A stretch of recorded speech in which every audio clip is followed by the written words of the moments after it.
Boards and booze, booze and boards, drink some beers, fight some hordes. Drank too much, forgot our swords, ran back home, filled our gourds, got drunk again, sang some chords. Boards and booze and boards, with Mickey and Jeb. Unearth!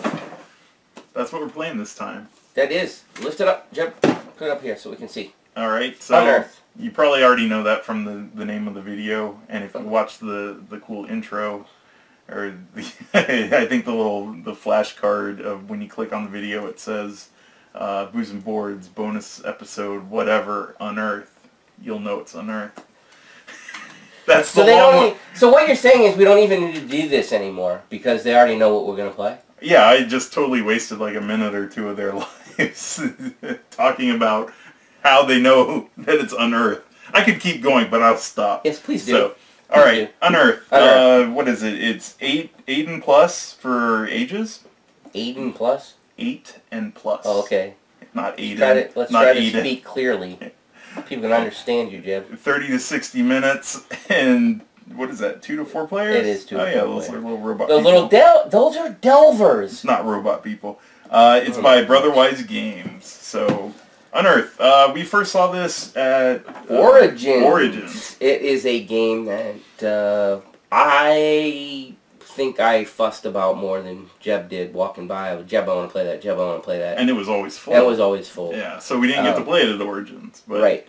So, I actually did what I do a lot of times, and I'm like, oh, I don't have quite enough here to get free shipping. That looks like a game that I wanted to play, because I saw it before. Yep.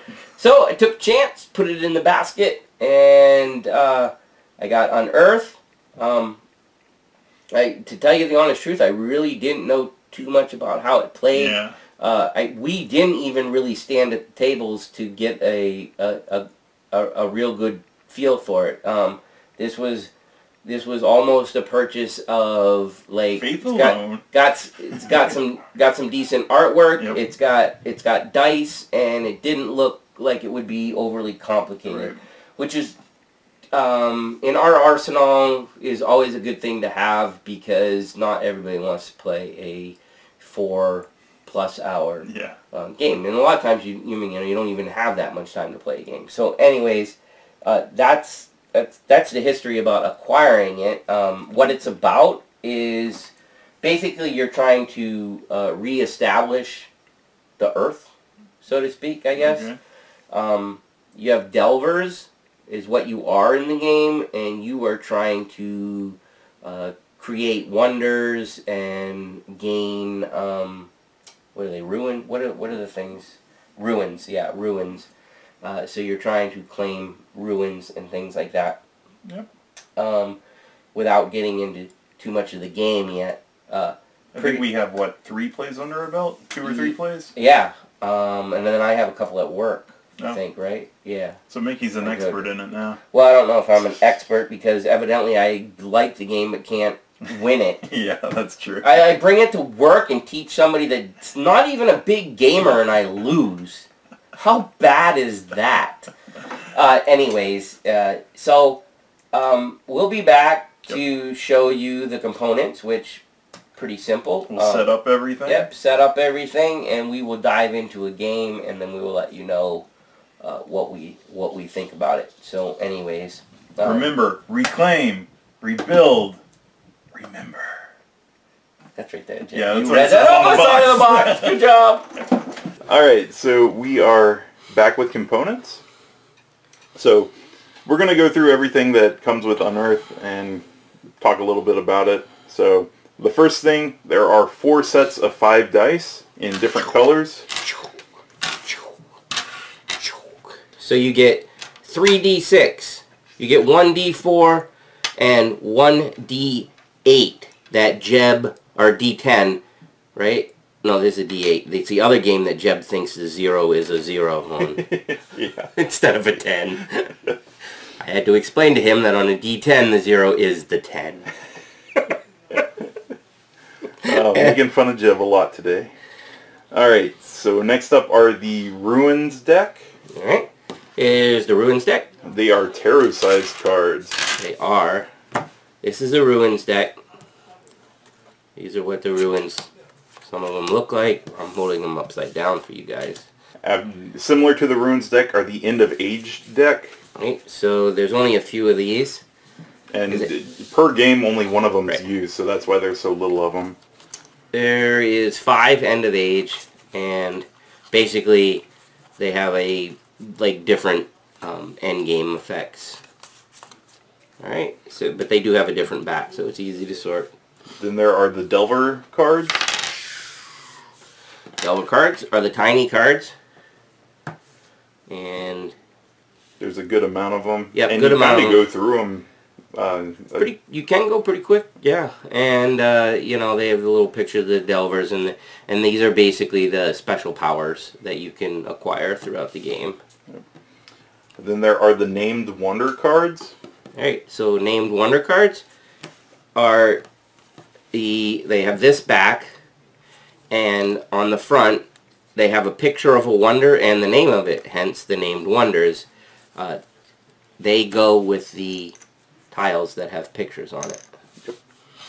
Then there are the Lesser and Greater Wonders, and those actually have cards that are specific to them as well. So you have 2 cards that are called Lesser and Greater, and then there are tiles that on the back side of them say Greater or Lesser. So there's not as many Greaters.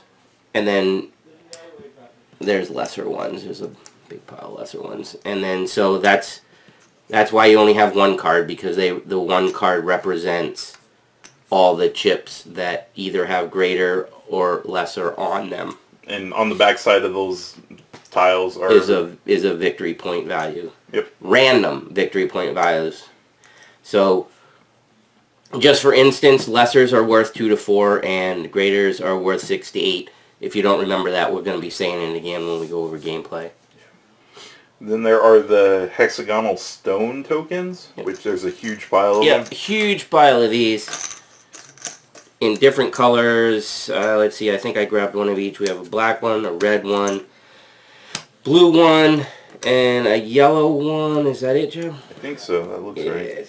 Those are 4 different colors. Yeah. And then, like Jeff said, there's a giant. Hey, let's do like Dice Tower. Okay. Everything's ruined now. Oh, I see what you did there, Ruins. Nice job, Jeb. But anyways, the reason I just made a mess out of stuff is because basically that's all the components. Yeah, the only other thing is there's the Unearth bag that comes with it. Yeah, this is to put all the stones in. Yep. Piece. And then there are reference cards, 4 of them, one for each player. And 4 little cheat sheets. And they give what, the scoring conditions? Scoring conditions, and then play or order of play and what you're allowed to do. So, what Jeb and I always like when there's nice, handy reference sheets that are, you know, concise and tell you what. Just as reminders. You know, Jeb's favorite thing is go in order. When you have these, it helps you to go in order. Yep. And that's everything for components, so there's not a whole lot to it. So we will be back with setup. Okay, so we're back for setup, and I'm going to go through this, and Mickey's going to do the setup as I talk about it. So the first thing you're going to do is place all of the stone tiles in the cloth bag. Alright, so stone tiles, cloth bag. Alright, so that's literally it for that, because these, all the stones are blind pulls. Yep. Okay. Next up, you're going to shuffle the Delver deck and deal each player 2 Delver cards. Right, remember the Delver decks are it's the little card deck. And, you know, shuffle it the first time you open the game. Obviously, shuffle it up real good. Don't do that. I think we'll pretend that we have 2 players for this setup. So we'll just 2 to Jeb, 2 to Mickey. And just set that off to the side. Next, you're going to shuffle the Ruins deck. And you're going to deal 1 Ruins card face down to each player. And you are allowed to look at your own card, but you want to keep it hidden from everybody else because it's kind of like a secret thing to help. Same with the Delver cards too. You get to look at those. Those are yours to keep. And like Jeb said, you're each going to get one of these. And remember, this is a set building game, so this is basically a secret, and so somebody won't know at least one card that you may be trying to build a set with. Right. So that makes it interesting. Those can be off to the side too. Yep. Next, you're going to remove the top 5 cards from the ruin deck, and those go back in the box. So that's a way to keep it kind of random, I guess, or people not knowing what's in the deck. Once you play this game, maybe it should be after the first time, but I'll say definitely after the second time, you'll realize what this can do to you, again, because being a set building game and then not knowing what's left in here. If you're holding something, hoping that something could come out, and then it's over here, bummer. Yep. Okay, then you are going to shuffle the End of Age deck and randomly choose one of those and put it on the bottom of the Ruins deck. We will let Jeb be the randomizer. There's his one. And the rest of them go back in the deck, or the box, sorry. Yep, so we got rid of the rest of those. Then you are going to reveal 5 Ruin cards and place them face up on the center of the table.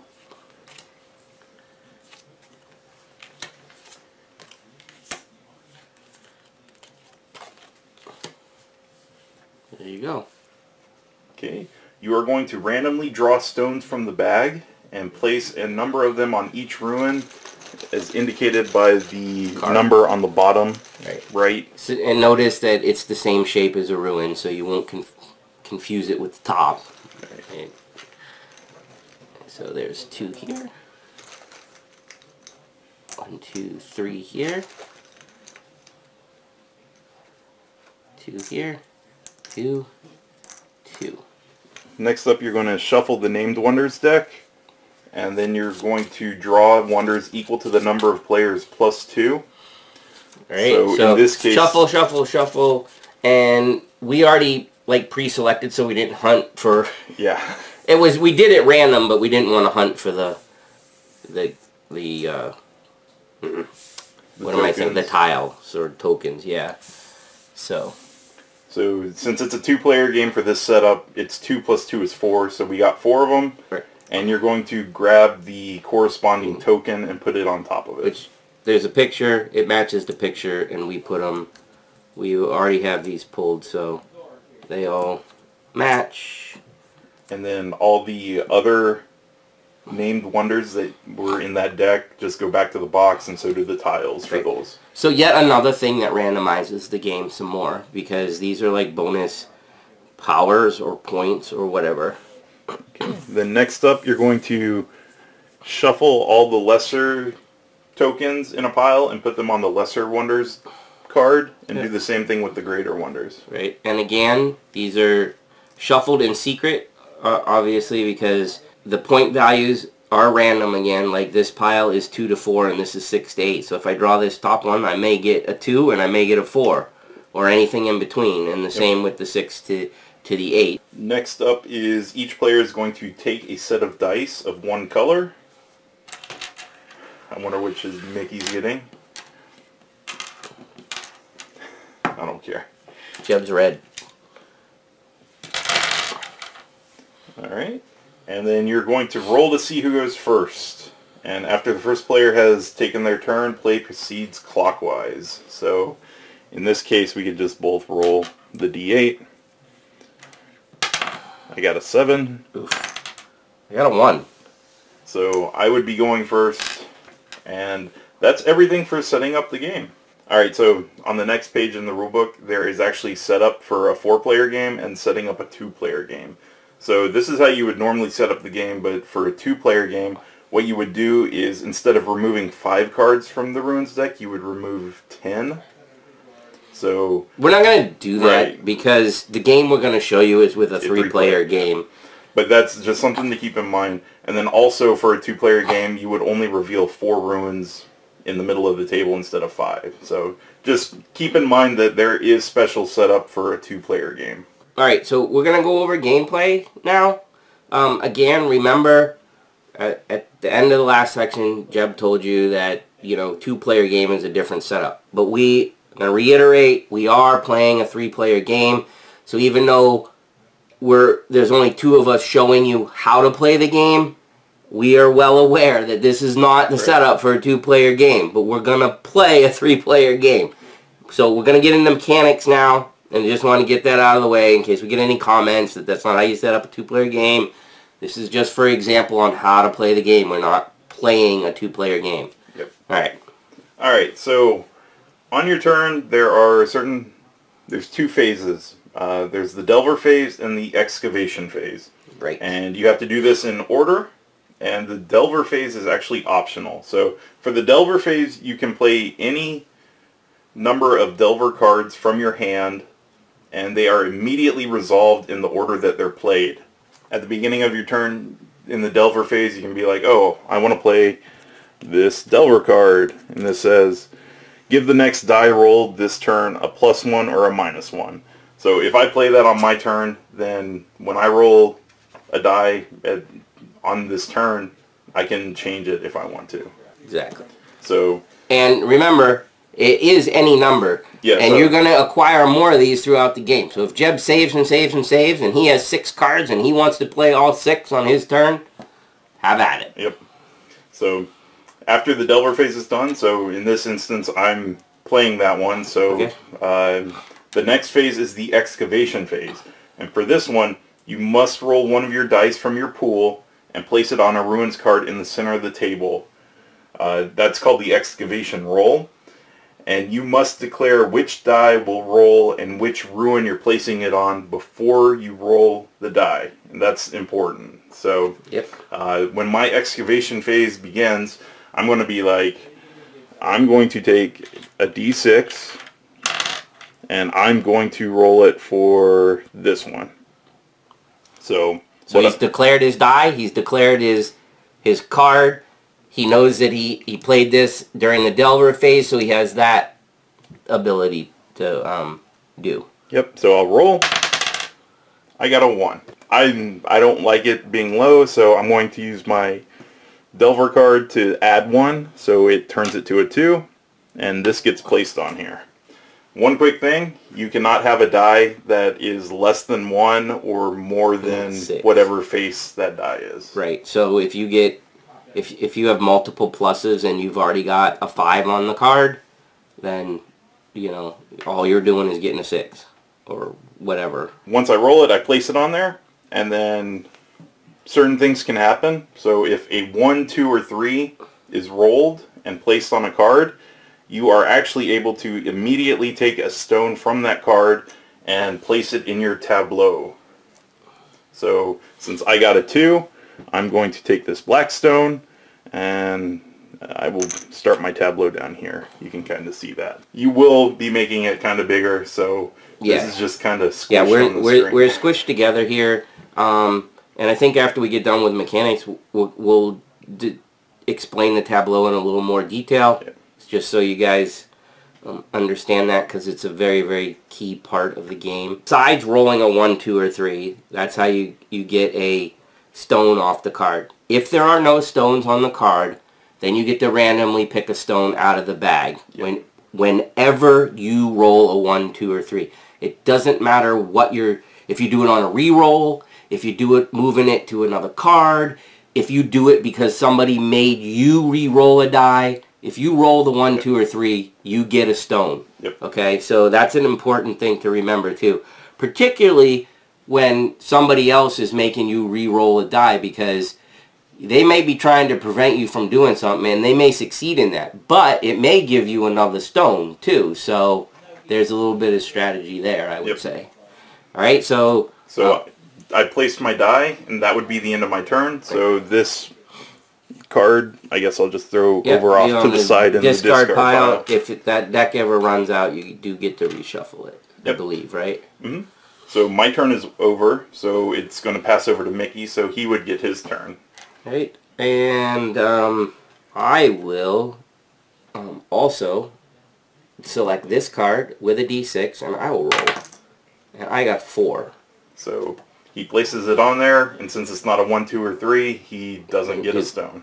But what we didn't mention is that every time you place a die on the card, you're checking to see if that ruin will be acquired. Right. And the reason we didn't do that beginning is because to acquire this, it's a 17. Jeb didn't roll a D17. Plus, it's not a good example if there isn't already stuff on it. Right. So now we're going to explain the second thing you do after you roll and place your die.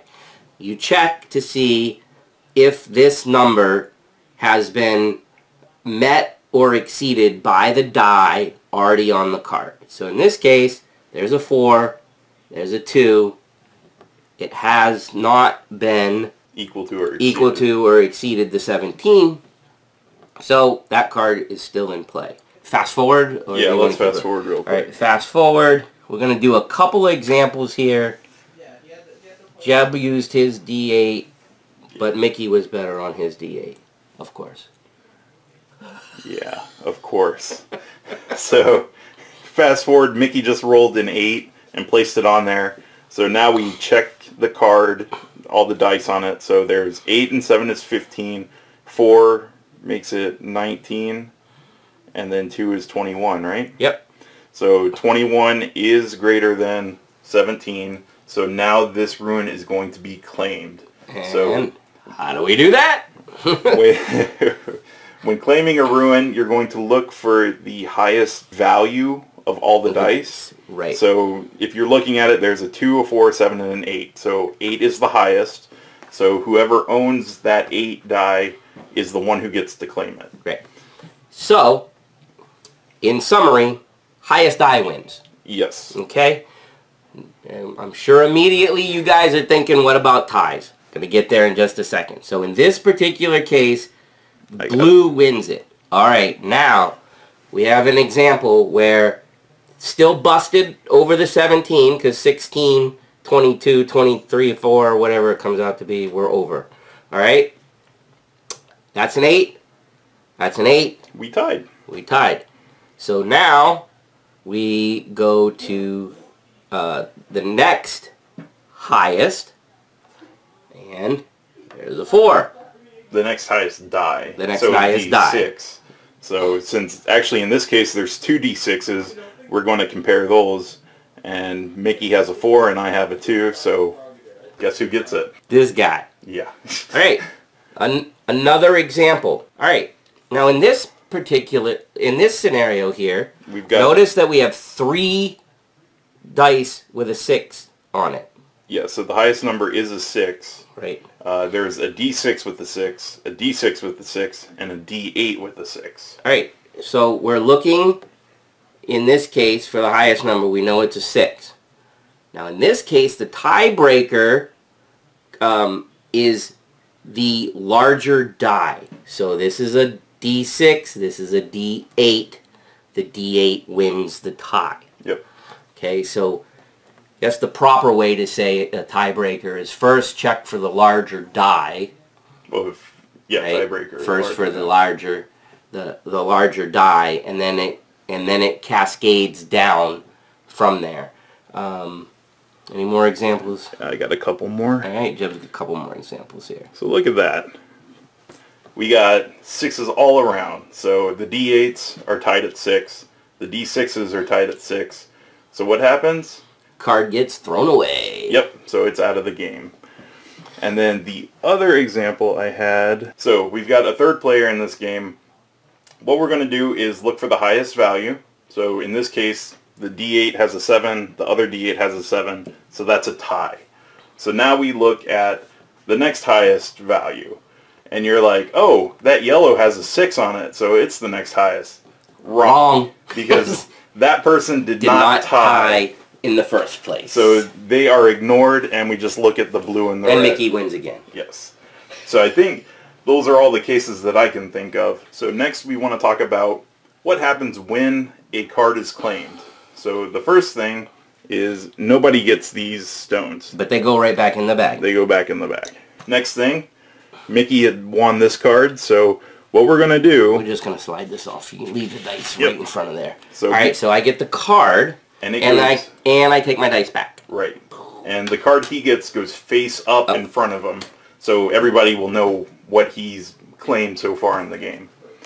The next thing is that any dice of other players on that card actually get to draw a Delver card for each die that's there. So since I didn't get to claim that card, and I had 2 dice on it, I would get 2 Delver cards. So And that's a big deal because those cards are very powerful. And then this comes back. And if the yellow guy had still been on there, he would have got a Delver card too. Okay, and then after all that's done, you're going to flip the next card of the Delver deck. And then... You mean the Ruins deck? Yes, the Ruins deck. And then place stones on it equal to the number on there. So you're just pretty much replacing and repopulating. And that's everything for claiming a card. Yep. And if you notice that it was pulled from there, so as that deck, or as more runes are claimed, that deck gets smaller. Right, and the game, just so you know, the game will end once that's flipped and every single card has been claimed. Yep. Okay. And sometimes that last card is a condition or whatever, but I think all of them you do claim, right? I don't know that there's a couple. There's a couple that just sit there. Events, okay, that are events. All right, that's right. All right, but anyways, the point is, they're very self-explanatory. Those final cards. Okay, so that you've basically learned the entire mechanics on how to play this game, except for the stone manipulation and how you get the wonders. Okay, so just for visual purposes, I'm gonna... If you do it where your Delver cards are, they can see. Oh, okay. Yeah. Then I will do the example up here, and I'm not even gonna... I'm just gonna use stones from the bag so you guys can see. As you gather stones, remember Jeb said you're gonna place them in a tableau in front of you, and basically that's a space in front of you is what that means. Okay. Now after the first one is placed, when you get more, they must be placed on a flat edge against one that's already in your tableau. Like one flat edge against one flat edge, basically. And what you are trying to do is build like a circle. Yeah. I'll call it. Alright. These are important. Alright, so that is illegal. If you got one more and you place it, placing it off here is not legal. It has to be touching something. Alright, and it can't, right, and what Jeb was just showing right there, that's not legal either. That's touching, I don't know how to say it, but I guess the only time you touch... Two adjacent faces, I think, is what that is, right? Or two faces that are next to each other. Yeah, because you touch two sides when you go in there, but they're not next to each other. They're not, right. So just remember you can't do that. You're continuously trying to build, and I can go over here if I want. I can go over here if I want. Why would I want to not just continuously try to build a circle? Okay. Once you've completed one of these, you immediately get to either A, a lesser wonder, a B, a greater wonder, or one of the named wonders, if you meet the requirements of the card. Okay, and this is basically how you read the wonder cards. These are pretty self-explanatory. You must have a black one, you must have a red one, you must have a blue one, and you must have a yellow one. And then plus anything, plus anything. So question marks are anything. And just a plain white cube is the same color. When the two white cubes are when white cubes are next to each other, that's how many of the same color you have to have. Okay. Here's a good example. Same color, same color, same color. So 3 sets of 2. 3 sets of 2. That does not mean they need to be touching each other, though. Right. So in this case, set of 2, set of 2, set of 2. This circle meets that requirement. 2 blacks, 2 reds, 2 yellows. I would be able to claim this wonder. Okay? When you claim a wonder, you take the tile, stick it in the middle so that you know that that has been fulfilled. And the person who claims a named wonder can actually take the card because the card has an effect on it as well. Right. So Jeb and I kind of went back and forth with this a little bit. Do you leave the card? Do you take it in front of you? There's some advantages and disadvantages to both. You take the card, and you yourself seem to remember it more. Right. You don't take the card, it seems like universally everybody can remember better, but then you might forget. Right. So I think we ended up just taking the chip and trying to like make the person remember after the first game we played. Sounds about right. So that other people would know that this has already been claimed and then that this power is in effect somewhere on the board, and it's up to you to look to see who the other player is that has it. Make everybody responsible themselves. Yeah, for themselves, right, exactly.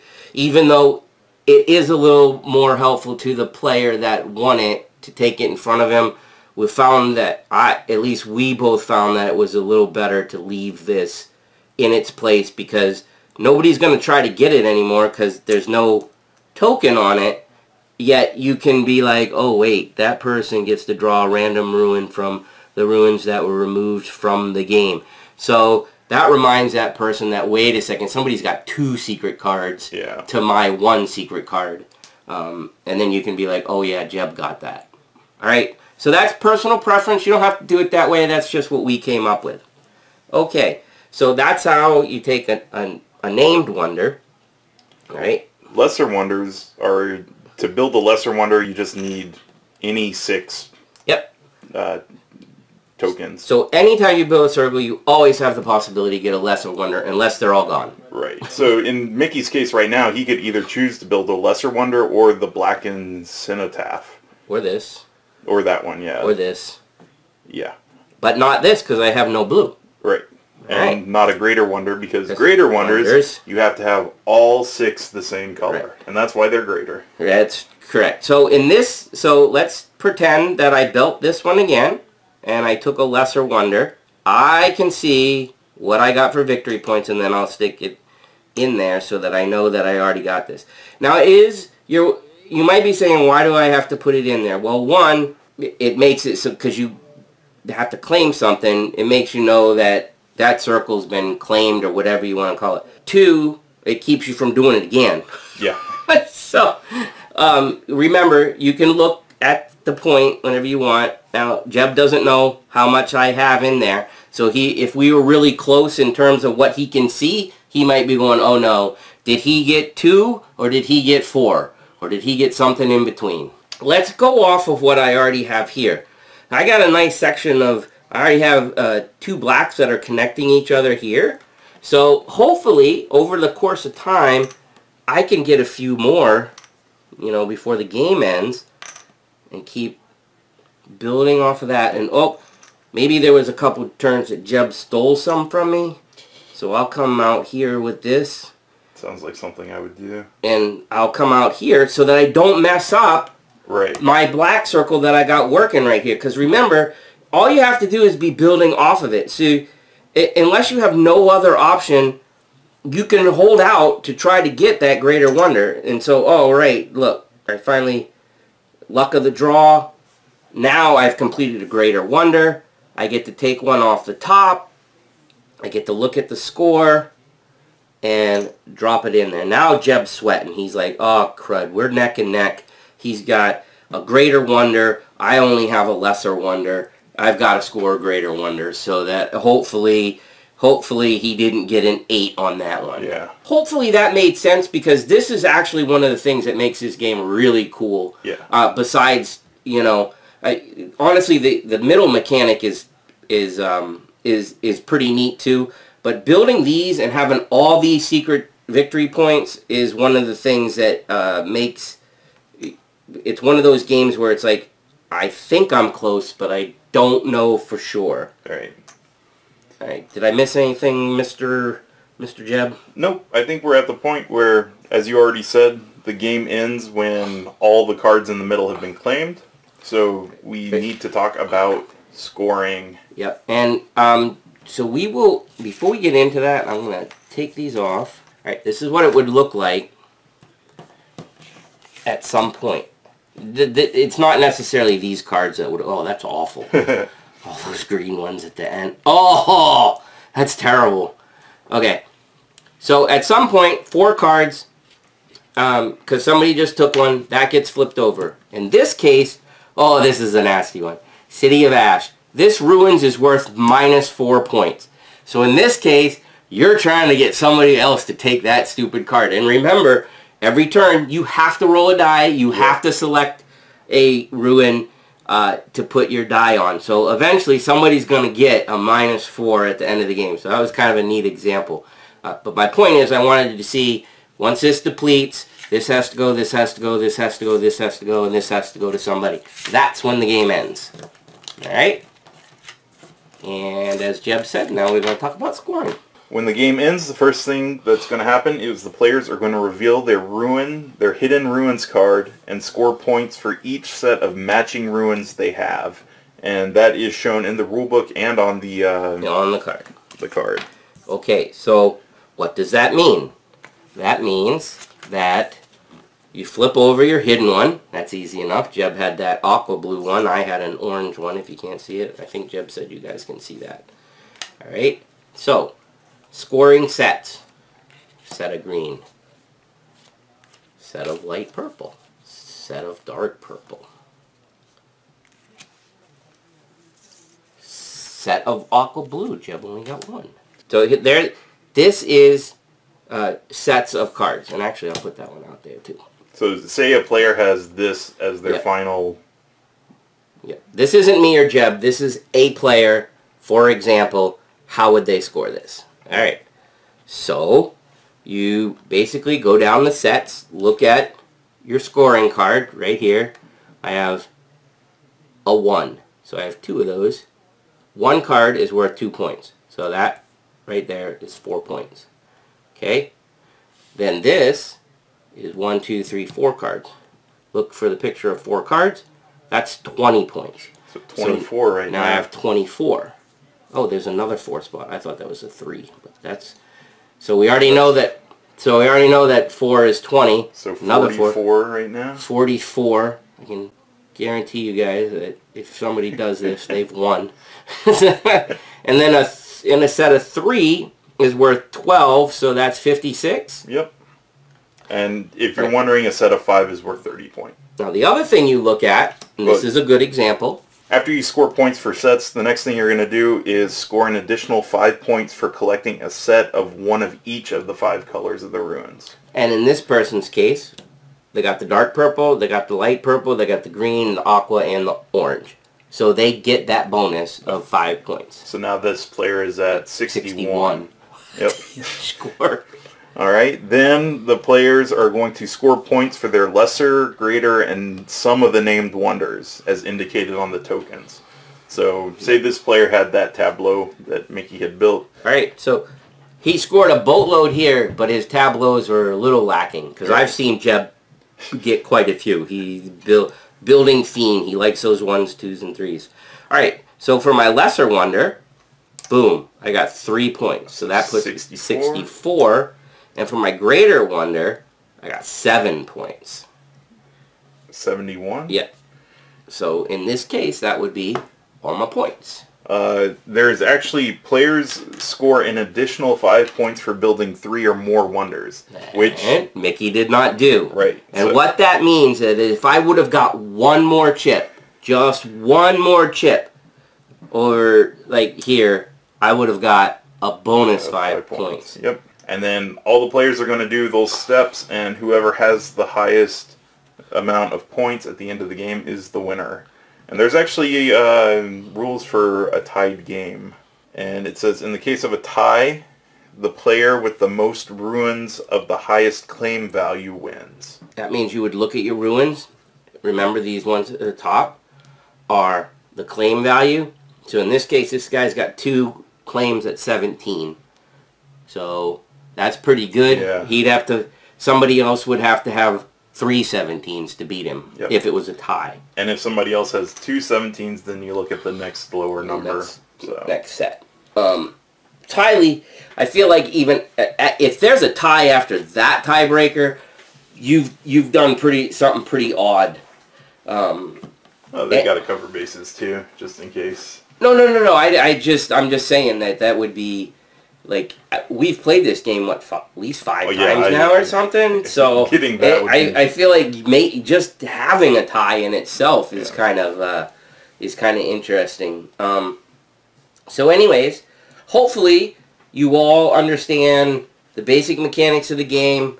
The rules are pretty clear. The things that you might get stumped on, I feel like they did a pretty good job of, particularly with some of the powers of the Delver cards, telling you either order of play or exactly what they do, how it interacts with other cards and things like that. Not perfect, but a pretty good job. And they have an FAQ in the right in the rule book and everything. That's why I was saying that, you know, most of the stuff that you might come across, you'll probably be able to look up. So hopefully that we made that pretty clear, and we will be back with a review in just a minute. No, we're not. Jeb is... Wait! Hold the phone! Jeb is shaking his finger at me like, not yet, Mickey, because I have forgotten something. Yeah, because we're going to play the game, a 3-player game, and then come back for the review. Mickey's way ahead of himself. Yes. Alright, but yeah, we're going to play a 3-player game, and then review as we normally do. Yep.